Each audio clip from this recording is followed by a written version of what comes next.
नमस्कार मंडळी.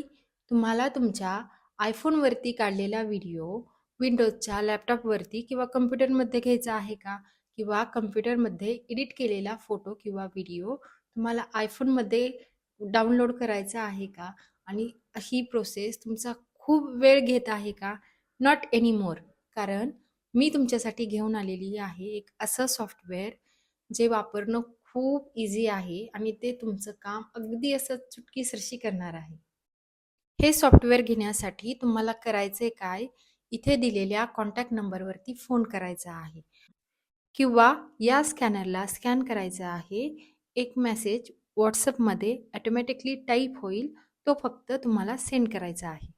मग आमचा एक टीम मेंबर तुम्हाला ते सॉफ्टवेअर तुमच्या सिस्टीमवरती इन्स्टॉल करून देईल आणि ते कसं यूज करायचं हे देखील सांगेल. हे ॲप विंडोज, मॅकबुक, लिनक्स यापैकी कोणत्याही OSवरती चालणार आहे आणि त्यासाठी तुम्हाला कुठलंही मोबाईल ॲप इन्स्टॉल करायची गरज नाही किंवा इंटरनेट असण्याचीही गरज नाही. फक्त तो लॅपटॉप, कम्प्युटर आणि तुमचा फोन एका नेटवर्कमध्ये असण्याची गरज आहे आणि तुम्ही 1 GB पर्यंतची फाईल अगदी सहज सेंड करू शकता. हे ॲप इन्स्टॉल करण्यासाठी तुमच्या कम्प्युटरची किंवा लॅपटॉपची रॅम 512 MB असणं गरजेचं आहे. त्याचा प्रोसेसर P4 आणि स्टोरेज फक्त 200 MB हवा आहे. जेव्हा हे ॲप तुमच्या सिस्टीमवरती इन्स्टॉल केलं जाईल, तेव्हा लोकल फाईल शेअरिंग नावाचा फोल्डर तयार होईल. त्याच्यामध्ये इतक्या साऱ्या फाईल असतील. याच्यामध्ये लॉग, जर फ्युचरमध्ये ॲप्लिकेशनला काही प्रॉब्लेम आला, तर आपल्याला तो प्रॉब्लेम का आला हे डिटेक्ट करता येईल. शेअर्ड नावाचा फोल्डर आहे, ज्याच्यामध्ये जर एखादी फाईल तुम्हाला तुमच्या लॅपटॉपवरून फोनमध्ये घ्यायची असेल, तर तुम्ही या शेअर्ड फोल्डरमध्ये ठेवू शकता.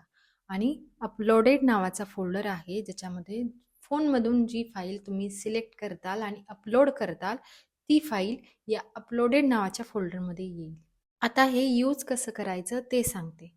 पहिल्यांदा चेक करायचं की आपला कम्प्युटर किंवा लॅपटॉप आणि आपला फोन सेम नेटवर्कला कनेक्ट आहेत का ते. माझा फोन आणि माझा लॅपटॉप दोन्हीही गौरी नेटवर्क नावाच्या वायफायला कनेक्टेड आहे. आता आपल्याला या कपबशीला म्हणजे या सॉफ्टवेअरला राईट क्लिक करायची आहे आणि त्याला ओपन करायचं आहे.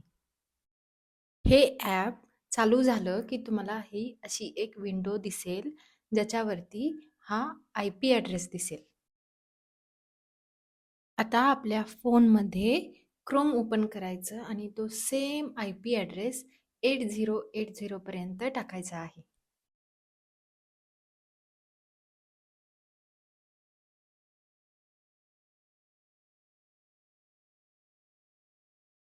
तो IP ॲड्रेस हिट केला की तुमच्या मोबाईलमध्ये हे फाईल शेअरिंगचं ॲप्लिकेशन ओपन होईल आणि त्याच्यामध्ये 2 पार्ट आहेत.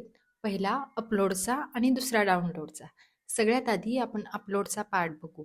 अपलोड म्हणजे तुमच्या मोबाईलमध्ये असलेली फाईल किंवा व्हिडिओ तुम्हाला लॅपटॉपमध्ये किंवा कम्प्युटरमध्ये घ्यायची असेल तर अपलोड करायचं. आता व्हिडिओ अपलोड करण्यासाठी चूज फाईल या बटनवरती क्लिक करायचं.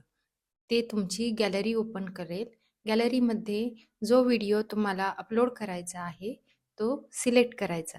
त्याचं नाव तुम्हाला चूज फाईल या बटनच्या पुढे दिसेल आणि त्यानंतर अपलोड या बटनावरती क्लिक करायची. तुमचा व्हिडिओ अपलोड झाला की तिथे अपलोडेड सक्सेस असा ग्रीन कलरमध्ये मेसेज दिसेल. आता आपण आपल्या लॅपटॉपमध्ये चेक करू की तो व्हिडिओ खरंच अपलोड झाला आहे का ते. अपलोडेड फोल्डरमध्ये मी सिलेक्ट केलेला व्हिडिओ आलेला आहे. आता आपण लॅपटॉपमध्ये असलेला व्हिडिओ आपल्या फोनवरती सेंड करून बघू. जो व्हिडिओ फोनमध्ये सेंड करायचा आहे तो आपल्याला शेअर नावाच्या फोल्डरमध्ये कॉपी करून ठेवायचा आहे. शेअर फोल्डरमध्ये व्हिडिओ ठेवल्यानंतर आपल्या मोबाईलवरची स्क्रीन एकदा रिफ्रेश करायची आणि तुम्ही बघू शकता की आपण जो लाडू नावाचा व्हिडिओ ठेवलेला आहे तो आपल्याला तिथे लिस्टमध्ये दिसत आहे. त्याच्यावरती क्लिक करायची. ते तुम्हाला डाउनलोड करायचं ऑप्शन देईल. लाडू नावाचा व्हिडिओ माझ्या फोनमध्ये ऑलरेडी आहे, त्यामुळे ते मला डाउनलोड अगेन विचारत आहे. मी त्याच्यावरती क्लिक केलं की व्हिडिओ डाउनलोड व्हायला सुरू होईल. डाउनलोड झालेला व्हिडिओ ओपन करायचा आणि तुम्ही बघू शकता की आपला व्हिडिओ व्यवस्थित डाउनलोड झालेला आहे आणि तो प्ले देखील होत आहे.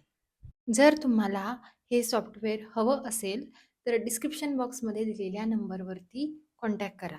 याची प्राईस एका महिन्याचं सबस्क्रिप्शन घेतलं तर 150 आहे आणि एका वर्षाचं एकदम सबस्क्रिप्शन घेतलं तर ₹1000 आहे. जर तुम्हाला व्हिडिओ आवडला असेल तर लाईक करा आणि अशी अजून कुणाची रिक्वायरमेंट असेल तर त्याला शेअर नक्की करा. Thank you and bye bye.